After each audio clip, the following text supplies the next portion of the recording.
Good morning mga kaagri, mga magsasaka dyan. Ito yung pagtaniman natin ng palay. Direct dry seeding. Ito.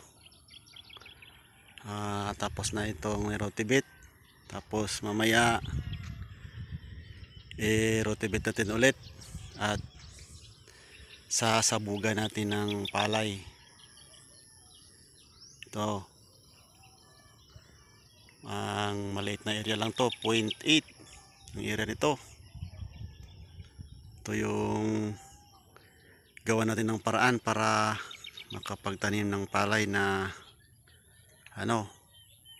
medyo minus gastos. Mag direct dry seeding tayo. Salamat po at magandang araw sa inyo dyan.